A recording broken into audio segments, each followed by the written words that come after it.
நமக்கு உண்டாயிருக்கிற மீட்பு, இந்த மீட்பு நமக்கு உண்டாயிருக்கிறது என்று வேதம் சொல்லுகிறது. கொலோசியர் 1:11, 12, 13 வசனங்கள் எல்லாம் வாசித்து காண்பித்தேன். மீட்பு நமக்கு கிறிஸ்து இயேசுவுக்குள் உண்டாயிருக்கிறது இல்லையா? இந்த மீட்பை பெற்று அனுபவிப்பதற்கு நம்மை அவர் தகுதி உள்ளவர்களாக்கி இருக்கிறார். மீட்பு நமக்கு உண்டாயிருக்கிறது என்று வாஸ்தவம். ஆனால் அந்த மீட்பை புரிந்து கொள்வதற்கு ஒரு காரியத்தை புரிந்து கொள்ளாது. என்னவென்றால், மீட்புக்கு 2 பக்கங்கள் உண்டு.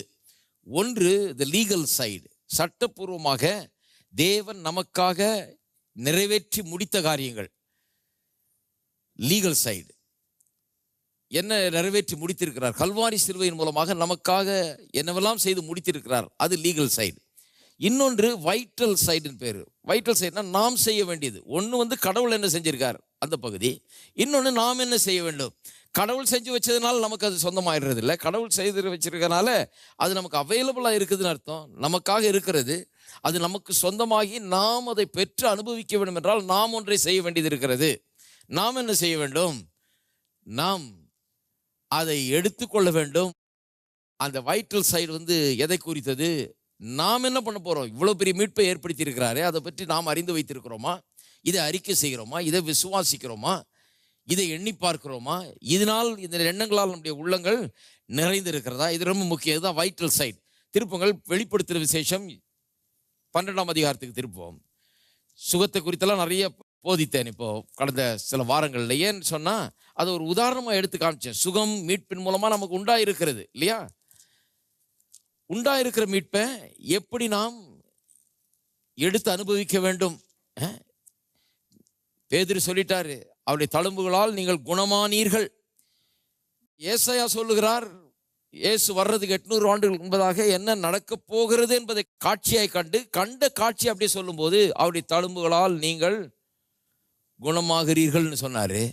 அதையே பேதுரு சொல்லும்போது, அவர் சிலுவைக்கு பிறகு சொன்னதுனால அவர் என்ன சொல்றாரு? அவருடைய தழும்புகளால் நீங்கள் குணமானீர்கள். அப்போ அது பாஸ்ட் டென்ஸ், குணம் ஆயிட்டேன். நீங்க எப்போ குணமானீங்க? 2000 ஆண்டுகள் முன்பதாக சிலுவையிலே கர்த்தராக இயேசு கிறிஸ்து நமக்காக மீட்பை உண்டு பண்ணின போது அப்பவே குணமாயிட்டீங்கன்னு சொல்லியிருக்கு. அப்ப நான் குணமானேன், நான் குணமாக போகிறேன்ற வரைக்கும் விளங்கலன்னு அர்த்தம். இன்னைக்கு நான் சுகமாக போகிறேன்னு சொல்ற வரைக்கும் இன்னும் சரியா விளங்கலன்னு அர்த்தம். நான் குணமானேன், நான் சுகமானேன் என்று சொல்வதுதான் சரி. இதெல்லாம் போயிட்டு வர்றோம். Legal side, vital side. கர்த்தர் நமக்கு என்ன பண்ணியிருக்காரு, நாம் என்ன செய்யணும்? அப்ப அவர் கல்வாரி சிலுவையில் இயேசுவை வைத்து அவருடைய சரீரமெல்லாம் உழுத நிலம் போல் ஆயிற்றுன்னு வாசித்தோம். அவருடைய தழும்புகள் நம்மை குணமாக்குகிற தழும்புகள்னு வாசித்தோம். அப்படி இருக்கும்போது குணமானீர்கள்னு சொன்ன பிறகு நாம் என்ன பண்ணணும்? அதில் உறுதியாக நிற்க வேணும். நான் குணமானேன் என்கிறதுல உறுதியாய் நிற்க வேணும். அதை நான் செய்யலைன்னா சுகத்தை நான் எடுத்துக்கொள்வது கஷ்டம். சாப்பாட்டை ஆக்கி வச்சிருக்கிறாங்க, அப்புறம் எடுத்து வாயில் வச்சு அதை முழுங்க வைக்க மாட்டாங்க.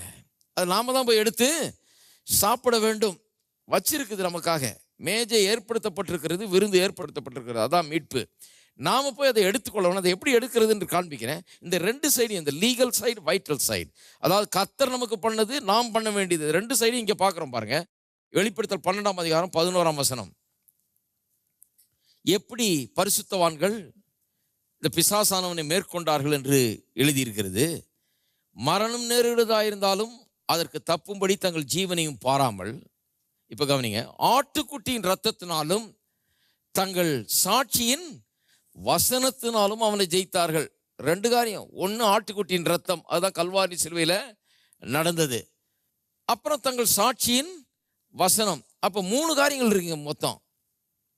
ஆட்டுக்குட்டி அல்லது ஆட்டுக்குட்டியின் ரத்தம், 2வது வசனம், 3வது சாட்சி. எல்லாம் சொல்லுங்க. ஆட்டுக்குட்டியின் ரத்தம், வசனம், சாட்சி. மறுபடியும் சொல்லுவோம். இப்போ எந்த விதமாக சொல்லுவோம்? இயேசுவின் ரத்தம், இயேசுவின் ரத்தத்தை குறித்து வசனம் சொல்லும் காரியங்கள், அதை குறித்து நான் சொல்லும் சாட்சி. அதுதான் இங்கே இருக்குது. இயேசுவின் ரத்தம் இருக்குது, அந்த ரத்தம் என்ன செய்திருக்கிறது என்று வசனம் நமக்கு சொல்லுகிறது. ரத்தம் இருந்தால் போதாது, அதை குறித்து வசனம் நமக்கு விளக்கங்கள் சொன்னால் போதாது, அதை குறித்து நான் என்ன சொல்லுகிறேன், அதுதான் என்னுடைய வாழ்க்கையில நடக்க போகிறது. டி.எல். ஆஸ்பர்ன் என்கிற ஒரு பெரிய பிரசங்கியார் சொன்னார், வேதம் ஒன்றை சொல்லுகிறது, நம்முடைய சூழ்நிலை இன்னொன்று சொல்லுகிறது. சூழ்நிலை சொல்றதும் நமக்கு நடக்க போறது இல்லை, வேதம் சொல்றதும் நமக்கு நடக்க போறது இல்லை. நல்ல கவனிங்க. சூழ்நிலை ஒன்று சொல்லுது, நம்முடைய சரீரம் சொல்லுது நான் வியாதியாக இருக்கிறேன் இல்லையா? அதான் சூழ்நிலை. வேதம் என்ன சொல்லுது? நீங்கள் அவருடைய தழும்புகளாலே குணமானீர்கள்னு சொல்லுது. எது நடக்க போகுது? அவர் சொல்றாரு வேதம் சொல்றதும் நடக்க போறது இல்லை, நம்முடைய சரீரம் சொல்றதும் நடக்க போறது இல்லை. நமக்கு என்ன நடக்க போறது? நீங்க சொல்றதுதான் நடக்க போறது. வேதம் சொல்றத சொல்ல போறீங்களா இல்ல சரீரம் சொல்றத சொல்ல போறீங்களா? எல்லாரும் அதுலதான் இருக்கிறோம். பாருங்க, ரெண்டு காரியம். நம்முடைய பேங்க் அக்கவுண்ட் சொல்லுது காலின்னு, வேதம் சொல்லுகிறது அவருடைய ஐஸ்வர்யத்தினால் நம்முடைய தேவைகளை எல்லாம் அவர் சந்திக்கிறார் என்று சொல்லி, எனக்கு குறைவே இல்லை, நான் தாழ்ச்சி அடையன்னு சொல்லுது. அப்ப நாம் என்ன சொல்ல போறோம்? காலின்னு சொல்ல போறோமா இல்ல ஃபுல்லுன்னு சொல்ல போறோமா? வசனத்தை சொல்ல போறோமா அல்லது சரீரம் சொல்றது சொல்ல போறோமா? ரெண்டுமே. இப்ப பாருங்க, வியாதி வந்துட்டதுனால வியாதி நம்ம கொல்ல போறது இல்லை, வியாதி வந்துட்டதுனால வியாதி நம்ம மேற்கொள்ள போறது இல்லை. வசனம் சொல்லிட்டதுனால அது நமக்கு ஆட்டோமேட்டிக்கா நடந்துட போறதும் கிடையாது. இதை நாம் எப்படி எடுத்துக்கொள்கிறோம், நாம் இதை குறித்து என்ன சொல்லுகிறோம், இதுதான் நமக்கு நடக்க போகிறது. இது ஒன்றை இன்றைக்கு புரிந்து கொள்ளும்படியாக நான் சில காரியங்களை விளக்க போகிறேன். இதுதான் வைட்டல் சைடு. இந்த வைட்டல் சைடு நாம் என்ன பண்ண வேண்டியதுன்னு சொல்றோம் இல்லையா? நாம் பண்ண வேண்டியது தான் கர்த்தர் பண்ணிட்டார். அதுதான் ஆட்டுக்குட்டியின் ரத்தம், இயேசுவின் ரத்தம் கல்வாரி சிலுவையிலே சிந்தப்பட்டிருக்கிறது. பண்ணது மட்டும் இல்ல, வசனத்துல முழுக்க முழுக்க எழுதி வச்சிருக்காரு. என்ன பண்ணிருக்காரு, அதனுடைய அர்த்தம் என்ன, அவருடைய தழும்புகளால் குணமானீர்களே அப்படின்லாம் எழுதி வச்சிருக்கிறார். பண்ணது மட்டும் இல்லாமல் அதுக்கு விளக்கத்தையும் இங்க எழுதி வச்சிருக்காரு. இப்ப செய்ய வேண்டியதெல்லாம் என்னுடைய கரத்தில் இருந்த key is in my hands. என் கையில தான் திறவுகோல் இருக்குது. நான் என்ன செய்ய போகிறேன், நான் என்ன சொல்ல போகிறேன் என்பதை பொறுத்து தான் எனக்கு என்ன நடக்க போகிறது என்பது இருக்கிறது. அப்ப ஒரு ஆவிக்குரிய கிறிஸ்தவன் எப்படிப்பட்டவன்? ஒரு ஆவிக்குரிய கிறிஸ்தவன் என்கிறவன் தன்னுடைய சூழ்நிலையை நம்புகிறவன் அல்ல. சூழ்நிலையின் பேர கவனத்தை செலுத்தி அதை பெருசா எண்ணி அந்த சூழ்நிலை என்ன சொல்லுகிறது என்பதையே பார்த்து கொண்டிருக்கிறவன் அல்ல.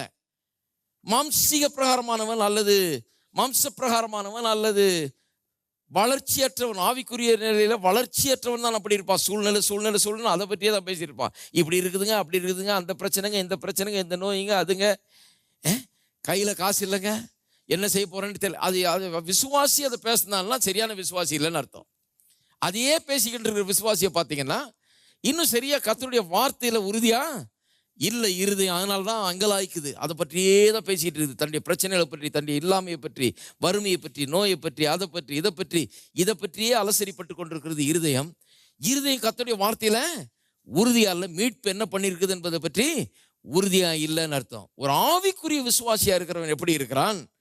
அவன் மாம்சத்தின் படி நடவாமல் எப்படி நடக்கிறான்? ஆவியின்படி நடக்கிறான். திருப்பம் ரோமர் 8ஆம் அதிகாரத்துக்கு திருப்போம். போன வாரம் சொன்னேன் இல்லையா? ரோமர் 8ஆம் அதிகாரத்துல சில காரியங்களை விளக்கிறேன். 2ஆம் வசனம் என்ன சொல்லுது? கிறிஸ்து இயேசுவினாலே ஜீவனுடைய ஆவியின் பிரமாணம் என்னை பாவம் மரணம் என்பவரின் பிரமாணத்திலிருந்து விடுதலை ஆக்கிட்டே. பாவம் மரணம்னு ஒரு பிரமாணம் இருக்குது, கீழே இழுத்துக்கிட்டே இருக்குது, கிராவிட்டி மாதிரி, லா ஆஃப் கிராவிட்டி மாதிரி.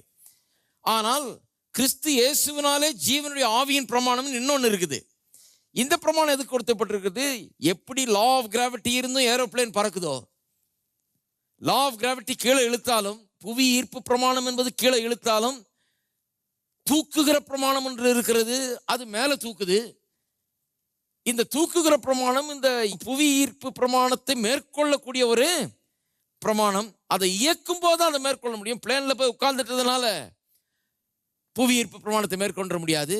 பிளேனை பார்த்துட்டதுனால புவி ஈர்ப்பு பிரமாணத்தை மேற்கொள்ள முடியாது. தொட்டுட்டதுனால மேற்கொள்ள முடியாது. டிக்கெட் இருக்கிறதுனால மேற்கொள்ள முடியாது. என்ன பண்ணணும்? அதில் உட்காரணும். அதை ஒரு ஆள் எடுத்து என்ஜினை ஸ்டார்ட் பண்ணி அதை கிளப்பி அதை ரன்வேல விட்டு அதை டேக் ஆஃப் பண்ண வைக்கணும். அந்த என்ஜினுடைய விசையை உபயோகப்படுத்தி இந்த புவியீர்ப்பு பிரமாணத்துக்கு எதிராக அதை கிரியை செய்ய வைத்து மேலே தூக்க வேணும் அந்த பிளேனை, இல்லையா? அப்ப வியாதி, வறுமை, இல்லாமை, குறைவு, இவைகளெல்லாம் இந்த புவியீர்ப்பு பிரமாணம் மாதிரி இந்த பாவ உலகத்தில் மனுஷனை கீழே இழுத்து கொண்டிருக்கிற பிரமாணங்கள். அதுதான் என்ன பிரமாணம் சொல்லி இருக்குது? பாவம் மரணம் என்பது. அது ஒரு பிரமாணம். பாருங்க, பாவம் என்னைக்கு உலகத்தில் வந்ததோ மனுஷன் சும்மா இருந்தாலும் போதும் அவனை ஒரே இழுத்துரும் கீழே, அவ்வளவுதான். அவன் ஒண்ணுமே பண்ண வேண்டியதில்லை. விருட்டுன்னு ஒரே இழா கீழே இழுத்து போட்டுரும். ஏன்னா அந்த பிரமாணம் வேலை செய்து கொண்டிருக்கிறது. அதனால நான் சும்மா இருக்க முடியாது. ஆவிக்குரிய ஜீவியத்தில் நான் ஏதோ சிலர் இருக்காங்க இல்லையா, ஏதோ கர்த்தர் நடத்துறாருங்க, கர்த்தர் விட்ட வழி, எது கீழே விழுந்தாலும் கர்த்தர் விட்டாரு, இருந்தாலும் கர்த்தர் விட்ட வழி, இல்லைனாலும் கர்த்தர் விட்ட வழி, வாழ்ந்தாலும் கர்த்தர் விட்ட வழி, வாழலைனாலும் கர்த்தர் விட்ட வழி, எல்லாமே கர்த்தர் விட்ட வழின்னு நினைச்சிட்டு இருக்கிறாங்க. எல்லாம் கர்த்தர் விட்ட வழி இல்லை. கர்த்தர் ஒரு பிரமாணத்தை வைத்து விட்டார். அவர் சொல்றாரு, ஜாக்கிரதை, பாவம் மரணம்ன்ற பிரமாணம் புவி ஈர்ப்பு மாதிரி கீழே இழுத்துக்கிட்டே இருக்குது. சும்மா இருந்தீங்கன்னா வறுமைக்குள்ள இழுத்துக்கிட்டே போயிடும். சும்மா பேசாம இருந்தீங்கன்னா வியாதிக்குள்ள இழுத்துக்கிட்டே போயிடும். சும்மா பேசாம இருந்தாலும் தோல்விக்குள்ள இழுத்துக்கிட்டே போகும். ஏன்னா பிசாசின் உலகம், பிசாசு பாவம் இந்த உலகத்தில் நுழைந்த முதற்கொண்டு அவன் வேலை செய்து கொண்டிருக்கிறான். சும்மா இருந்தாலும் அது கீழே இழுக்க ஆரம்பிச்சிடும். அதனால நீ என்ன பண்ணணும், ஏரோப்ளேன் பைலட் மாதிரி இருந்துக்கிட்டு இந்த என்ஜினை கிளப்பி தினந்தோறும் தேவனுடைய வார்த்தையை சொல்லி அந்த என்ஜினை கிளப்பி இந்த புவியீர்ப்பு பிரமாணம் இருக்கிற பாவம் மரணம் என்கிற பிரமாணம் கிரியை செய்கிற இந்த உலகத்திலே கீழே நோக்கி என்னை இழுத்து கொண்டிருக்கிற எல்லா சக்திகளுக்கும் எதிராக மேலே பறக்கும்படியாக நான் கர்த்தருடைய வார்த்தையை எடுத்து ஒவ்வொரு நாளும் அதை வைத்து இதற்கு மேலே பறக்கக்கூடிய ஒரு சக்தியை நான் பெற வேண்டும். மேலே பறந்துகிட்டே இருக்கணும். இருக்கீங்களா? இப்போ வாசிங்க, 5ஆம் வசனத்தை வாசிப்போம். அன்றியும் மாம்சத்தின்படி நடக்கிறவர்கள் மாம்சத்துக்குரியவைகளை சிந்திக்கிறார்கள். மாம்சம்னா நிறைய பேர் நினைச்ச கூடாது இதுன்னு, நிறைய பேர் இதுதான் நினைச்சிட்டு இருக்கிறாங்க. கிடையாது. நிறைய நேரத்தில் மாம்சம்னு பேசும்போது தேவனுடைய வார்த்தைக்கு புறம்பான யாவும் மாம்சம். ஆவியின்படி நடக்கிறவர்கள் ஆவிக்குரியவைகளை, ஆவியின்படி நடக்கிறவங்களாம் என்ன, சிலர் நினைக்கிறாங்க ஆவியின்படி நடக்கிறாருன்னா அவர் கண்ணை மூடிட்டு எப்பவுமே அப்படியே பரலோகத்தில் மிதக்கிற மாதிரி அப்படியே போயிட்டு இருக்காரு. ஸ்தோத்திரம் ஸ்தோத்திரம் ஸ்தோத்திரம் அப்படியே ஆவியிலேயே போயிட்டு இருக்கிறாரு. கிடையாது கிடையாது. ஆவியின்படி நடக்கிறவர்கள்லாம் என்ன, நிறைய பேர் கண்ணை மூடிட்டு மிதக்கிற மாதிரி பண்றாங்கன்னா ஆவியில் இல்லை. அவங்க ஆவியின்படி நடக்கிறவங்கலாம் என்ன, வசனத்தின்படி நடக்கிறாங்க. அவங்களுக்கு காணப்படுகிறது ஒன்றும் பெருசல்ல, காண்கிற நோய் பெருசில்ல, காண்கிற இல்லாமை பெருசில்லை, காண்கிற வறுமையை பெருசா நினைக்கிறது கிடையாது, காண்கிற பிரச்சனைகளை ஒன்றும் நினைக்கிறது, காண்கிற பிரச்சனையை ஒரு பொருட்டா நினைக்கிறது கிடையாது. ஆபிரகாம் எப்படி தன் சரீரம் செத்து போனதையும் சாராளுடைய கர்ப்பம் செத்து போனதையும் எண்ணாதிருந்தான் என்று எழுதியிருக்குதோ, அதுபோல இதெல்லாம் அவர்கள் பெருசா நினைக்கிறதே, பிரச்சனையை பெருசா நினைக்கிறது கிடையாது. ஏன் பிரச்சனையை பெருசா நினைக்கிறது கிடையாதுன்னு சொன்னா, அவர்கள் வார்த்தையை பிரச்சனையை காட்டிலும் மிக பெரிதாக நினைக்கிறார்கள். அதுதான் ஆவியின்படி நடக்கிறவர்கள். பாருங்க, கிறிஸ்தவர்கள் சில காரியங்களை சரியா புரிந்து கொள்ள, ஆவியின்படி நடக்கிறதுனா ஏதோ அப்படியே மிதக்கிறது இல்லை. 9th ஹெவன்ல, 9வது வானத்துல ஆவியின்படி நடக்கிறதுனா எனக்கு எது பெருசா தெரியுது, என் பிரச்சனை பெருசா தெரியுதா, நான் எதை பேசுறேன், கர்த்தருடைய வார்த்தையை சொல்லி இருக்கிற வாக்கு தத்தங்களை பேசுகிறேன்னா, எனக்கு என்ன உண்டாயிருக்கிறது என்பது பேசுகிறேன்னா, கர்த்தர் எனக்கு என்ன செய்திருக்கிறார், ஆட்டுக்குட்டியின் ரத்தம் எனக்காக எவைகளை செய்திருக்கிறது, வேதம் என்ன சொல்லுதோ அதை நான் சாட்சி கொடுக்கிறேன்னா அதை குறித்து, அதுதான் என் வார்த்தையில் இருக்குதா, அப்ப நான் ஜெயிக்கிறவன், எல்லா பிசாசையும் இந்த உலகத்துல ஜெயிக்கிறவனாய் இருக்கிறேன். இல்லைனா நான் மாம்சத்தின்படி நடக்கிறேன். மாம்சத்தின்படி நடக்கிறவன் என்ன, இந்த உலகத்துல என்ன பார்க்கிறேன், கேட்கிறேன், ஃபீல் பண்றேன், அதையே வைத்து வாழுகிறவன் நான். எனக்கும் மற்ற ரட்சிக்கப்படாத ஒரு மனுஷனுக்கும் வித்தியாசமே கிடையாது. ஏன்னா அவனும் அப்படிதான் வாழுகிறான். ஆண்டவர் அறியாத ஒரு மனுஷன் எப்படி வாழ்றான், தினந்தோறும் எந்திரிச்ச உடனே பேங்க் புக்கு ஒரு பார்வை பார்த்துக்கிறான். நேத்தே பார்த்தாச்சு, ஒரு 50 ரூபா தான் இருக்குது, இருந்தாலும் இன்னைக்கு ஒரு தடவை கன்ஃபார்ம் பண்ணிக்கிறான். நான் தினந்தோறும் பேங்க் புக்கை பார்க்கறது இல்லை, நான் தினந்தோறும் பிலிப்பியர் 4:19 பார்க்கிறேன், தினந்தோறும் உபாவும் 8:18 பார்க்கிறேன். ஐஸ்வரியத்தை சம்பாதிக்க உனக்கு பலனை கொடுக்கிறவர் அவரே. அதுதான் பார்க்கிறேன் தினந்தோறும். எந்திரிச்ச உடனே அதை தான் பார்க்கிறேன். பேங்க்ல எவ்வளவு இருக்குதுன்றது பற்றி கவலை இல்லை, அது எனக்கு பெருசு அல்ல. இன்னைக்கு இல்லைனாலும் நாளைக்கு நிரம்பிடும். எப்படி அதை நிரப்பணும்னு தெரியும் எனக்கு. ஹலோ, அதனாலதான் இதெல்லாம் படிச்சு வச்சிருக்கேன் நான். யாக்கோபு எப்படி ஆடுகளையா பெத்து போட்டானோ, எப்படி ஓவர் நைட் பணக்காரன் ஆனானோ, அந்த மெத்தட்லாம் எனக்கு விளங்கல எனக்கு. ஏனென்று சொன்னால் பாருங்க, மாம்சத்தின்படி நடக்கிறவர்கள் அல்ல நாம், ஆவியின்படி இருக்கிறத வச்சுக்கிட்டு அப்படியே கவலைப்பட்டு என்ன பண்ண போறேன்னு தெரியல பிரதர், நாளைக்கு எது இருக்குது பிரதர், நாளைக்கு என் தேவை என்ன ஆகுமோ தெரியல பிரதர். கத்த சொல்ல, நாளைக்கு பற்றி கவலைப்படாத, நாளைக்கு பற்றி கவலை, ஒன்றை குறித்தும் கவலைப்படாத. அப்போ எனக்கு அதுதான் பெருசா இருக்கு. கத்தர் சொல்றார், கவலைப்படாது, நல்லா படுத்து தூங்க போகிறேன். அடுத்த நாள் எழுந்திரிச்ச உடனே என்னன்னு பார்க்கலாம். அடுத்த நாள் எழுந்திரிச்சோன்னா முதல்ல எதை பார்க்கறது? முதல்ல ஆதியாகமத்திலேருந்து பார்க்கணும். கர்த்தர் யார், ஏதேன் தோட்டம், அதில் எவ்வளோ இருக்குது, இங்கே எவ்வளோ இருக்குது, பூமியில் கர்த்தர் என்னெல்லாம் வச்சிருக்கிறார், எனக்கு எல்லாத்தையும் பார்க்கணும். எப்படி என்னுடைய தேவையெல்லாம் சந்திக்கிறார், எப்படி மற்ற மனுஷனுடைய பைபிளை வாசிக்கும் போதெல்லாம் இந்த மனுஷனுக்கு என்ன செய்தார், அந்த மனுஷனுக்கு என்ன செய்தார், இங்கே எப்படி அற்புதம் செஞ்சார், அங்கே எப்படி அற்புதம் செஞ்சார், எப்படி அற்புதமான தேவனாய் இவர் இருக்கிறார், உண்மையுள்ள தேவனாய் இருக்கிறார், இதெல்லாம் பார்த்து என்னுடைய இருதயத்தில் அதை கன்ஃபார்ம் பண்ணிக்கணும். சும்மா பேங்க்கில் என்ன இருக்குதுன்னு கன்ஃபார்ம் பண்ணி பிரயோஜனம் இல்லை. அது நேற்று நைட்லேருந்து இன்னைக்கு காலையிலக்குள்ளே வளர போகிறது இல்லை. அது பெருசா அதனால் ஒன்றும் பெருசாக அதை நம்பி இருந்தால் பொழைப்பு போச்சு. இதை நம்பி இருந்தால் இன்க்ரீஸ் ஆகிறதுக்கு வாய்ப்பு உண்டு. இருக்கீங்களா? அப்போ மாம்சத்தின்படி நடக்கிறவங்களாம் தெரிஞ்சுங்க. மாம்சத்தின்படி நடக்கிறவங்க வெறும் பேங்க் புக்கை பார்த்து நடக்கிறவங்க, வெறும் தங்களுடைய வியாதியை பார்த்து வலி இருக்குதா இல்லையா, எப்படி ஃபீல் பண்ணுறீங்க பிரதர், ஆனால் ஃபீல் பண்ணுறது கிடக்கட்டுங்க. ஒரு நேரம் ஒரு மாதிரி ஃபீல் பண்ணுவோம், இன்னொரு நேரம் இன்னொரு மாதிரி ஃபீல் பண்ணுவோம். அவருடைய தழும்புகளால் நான் குணமானேன். ஃபீலிங் படி நான் நடக்கல. எனக்கு ஃபீல் பண்றது அவ்வளவு நல்லா இல்லைன்னா கூட என் வாயிலிருந்து வர்றது அவருடைய தழும்புகளால் நான், ஏன்னா அதுதான் எனக்கு பெருசா தெரியுது. அதுதான் ஆவியின்படி நடக்கிறவர்கள். அப்ப பாருங்க, மாம்சத்தின்படி நடக்கிறவர்கள் மாம்சத்துக்குரியவைகளை சிந்திக்கிறார்கள். அப்ப எவ்வளவு பெரிய டேஞ்சர் பாருங்க. இப்ப வியாதியா இருக்கிறீங்கன்னா, அப்ப வியாதியை பற்றியே சிந்தித்திருந்தீங்கன்னா, அதையே சிந்திச்சு அதையே மனசுல வச்சிருந்தீங்கன்னா போச்சுங்க. அதை அப்படியே இழுத்துட்டு போயிடும், கீழே வரைக்கும் இழுத்துட்டு போயிடும், அதெல்லாம் பாதாளம் வரைக்கும். ஹலோ, இருக்கீங்களா? கொண்டு போய் அழிக்கிற வரைக்கும் விடாது அது. ஏன்னு சொன்னா அதோட கோஆப்ரேட் பண்ணிட்டு இருக்கிறீங்களே. மாம்சத்தின்படி சிந்திக்கிறவர்களாகி விடுகிறீர்கள். அதையே மனசுல வச்சு அதையே தினந்தோறும் கவலைப்பட்டு இதையே பேசி இதையே நினைச்சிட்டு இருக்கிறதுனால அது அப்படியே இழுத்துருது. வறுமையை பற்றி யோசித்து கொண்டு அதையே அதோட கோஆப்ரேட் பண்ண ஆரம்பிச்சிடுறீங்க. அதையே சிந்தித்து கொண்டு நாளெல்லாம் அதையே பேசிக்கொண்டு அதை பற்றியே வருத்தப்பட்டு கொண்டு இருப்பீர்கள் என்று சொன்னால் அது அப்படியே ஒரே இலை இழுத்துருது. ஏன்னா அது இழுக்கிற பக்கம் நீங்களும் விட்டு கொடுக்கிறீர்கள். மாம்சத்தின்படி நடக்கிறவர்கள் மாம்சத்துக்குரியவைகளை சிந்திக்கிறார்கள். ஆவியின்படி நடக்கிறவர்களோ ஆவிக்குரியவைகளை. எத்தனை பேர் ஆவிக்குரிய விசுவாசிகளுங்க? அப்ப ஆவிக்குரிய விசுவாசிகள் யாரு? கர்த்தருடைய வார்த்தையின்படி சிந்திக்கிறவர்கள் இல்லையா? சரி, இப்ப பார்ப்போம். மாம்ச சிந்தை மரணம். அப்ப பாருங்க, வியாதியில இருக்கும்போது மாம்ச சிந்தையில போயிடக்கூடாது. ஏன்னா அது மரணத்துக்குள்ள கொண்டு போய் விடுது. சாக விரும்பல, வாழ விரும்புகிறோம். அப்ப வியாதியில இருக்கும்போது மாம்ச சிந்தை கூடாது. வியாதி வியாதி வியாதின்னு சிந்தரக்கூடாது. என்ன ஆகுமோ தெரியாது அந்த சிந்தனை கூடாது. அவருக்கு இப்படி ஆச்சா இவருக்கு இப்படி அந்த சிந்தனை கூடாது. மாம்ச சிந்தை என்ன? மரணம். வெறும் டாக்டர் ரிப்போர்ட்டையே பார்த்துட்டு இருக்கிறது மரணம். ஹலோ,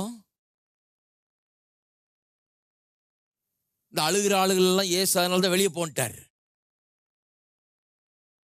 ஏன்னா அது மரணம். மாம்ச சிந்தை முதல்ல அழுகிற ஆள்லாம் வெளியே போக சொல்லிட்டாரு. அப்புறம் தான் உயிரோட எழுப்பினார். ஏன்னு சொன்னா மாம்ச சிந்தை மரணம். அப்ப வியாதியில படுத்துக்கிட்டு எல்லாம் அழுகிற ஆளா கூப்பிட்டு பக்கத்துல உட்கார வச்சுட்டு இருக்காதீங்க. அழுகிற ஆள் வந்தோம்னா கடகட நல்ல நீங்க நல்லா சிரிச்சு பேசி, எப்படி இருக்கீங்க பிரதர், உங்க உடம்பு எப்படி இருக்கு, உங்க உடம்பு எப்படி இருக்கு, அவர் பாப்பாரு என்னடா இவர் உடம்பு எப்படி இருக்குன்னு பார்க்கலான்னு வந்தா இவர் நம்ம உடம்பு எப்படி இருக்குன்னு கேட்கிறாரு. இல்ல உங்களை தான், நான் நல்லா இருக்கேன், நீங்க எப்படி இருக்கிறீங்க, நீங்க நல்லா இருக்கிறீங்களா, உடம்பெல்லாம் நல்லா இருக்குதா, உங்களுக்கு ஒரு ஜெபம் பண்ணிட்டேன் நான், கிளம்புங்க சீக்கிரம், காபி ஈபி சாப்பிட்டு சீக்கிரம். அழுகிறதுக்கு முன்னால் ஆளை கிளப்பிடணும். ஏன்னா மாம்ச சிந்தை மரணம். ஏன்னா இந்த ஆள் நம்மளை சேர்த்து இழுத்துட்டு போயிடுவாரு, சரிப்படாது. மாம்ச சிந்தை மரணம். இருக்கீங்களா? ஆவியின் சிந்தையோ ஜீவனும் சமாதானமுமாம். ஆவியின் சிந்தை. அப்ப யாரை கூட சேர்த்து வச்சுக்கணும்? வசனத்தை எடுத்து நான் சங்கீதம் 23 வாசிக்கிறேங்க, 91 சங்கீதம் வாசிக்கிறேங்க, இந்த சங்கீதம் வாசிக்கிறேன், அந்த சங்கீதம். பைபிள் கொஞ்ச நேரம் வாசிக்கலாமா ரெண்டு பேரும்? கொஞ்ச நேரம் ஆண்டவரை துதிக்கலாமா? கொஞ்சம் ஒரு பாட்டு போடட்டா கேட்கலாமா? கொஞ்ச நேரம் கர்த்தரை ஆராதிக்கலாமா? கொஞ்சம் இந்த காரியங்களை பற்றி பேசலாமா? இல்லை இந்த டேப் ஒன்று கேட்கலாமா? ஒரு பிரசங்கம் ஒன்று இருக்குது என்கிட்ட, நல்லா சுகத்தை பற்றி நல்லா பேசியிருக்கிறாங்க, இதை கேட்கலாமா? இப்படிப்பட்ட ஆட்களை பக்கத்திலேயே வச்சுக்கங்க. இந்த அழுகிற ஆள் வந்தா உடனே டேப்பு போடுங்க. அவரை விரட்டுறதுக்கு ஒரே வழி, அவருக்கு பிடிக்காது இந்த டேப்பு. அவர் வந்தார் உடனே பிடிச்சிங்க, ஒரு டேப் ஒன்று கேட்டுப்பாங்க பிரதர், உங்களுக்காக தான் வச்சிருக்காருங்க, ஓடியே போயிடுவார். அதனால பார்க்கவே கூடாது இனிமேல் போயிடுவார். என்ன நம்ம போய் அவரை பார்த்துட்டு வரலாம்னா, நலம் விசாரிச்சுட்டு வரலாம்னா நம்மளுக்கு டேப் போட்டு காமிக்கிறாரு அவர். நமக்கு அதே தான் வேலை, டேப்பை கேட்கறது தான் நம்முடைய வேலை. ஏன் என்று சொன்னால் ஆவிக்குரிய சிந்தை ஜீவனும், எல்லாரும் சொல்லுவோம் ஜீவனும் சமாதானமுமாம். ஜீவன் என்று சொன்னால் வாழ்வு, எல்லா விதத்திலும். சமாதானம் என்று சொன்னால் செழிப்பு. ஜீவன், வாழ்வும் செழிப்பும் எல்லா விதத்திலும் நமக்கு உண்டாயிருக்க வேண்டும் என்று சொன்னால் ஆவிக்குரிய சிந்தை உண்டாயிருக்க வேண்டும்.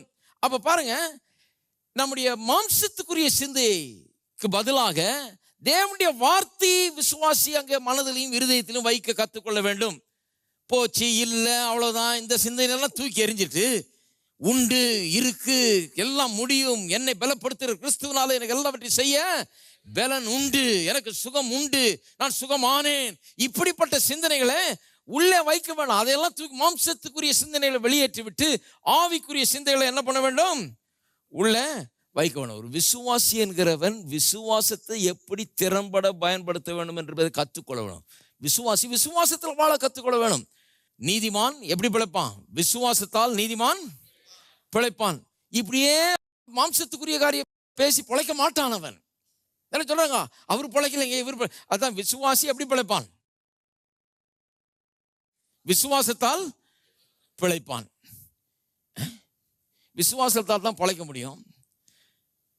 விசுவாசத்தை சரியா பயிற்சி வைக்கலன்னா அப்புறம் குறை சொல்லி பிரயோஜனம் கிடையாது, இல்லைங்களா? அப்ப எல்லா விதத்திலையும் விசுவாசத்தை பயிற்சி வைக்க கற்றுக்கொள்ள வேணும்.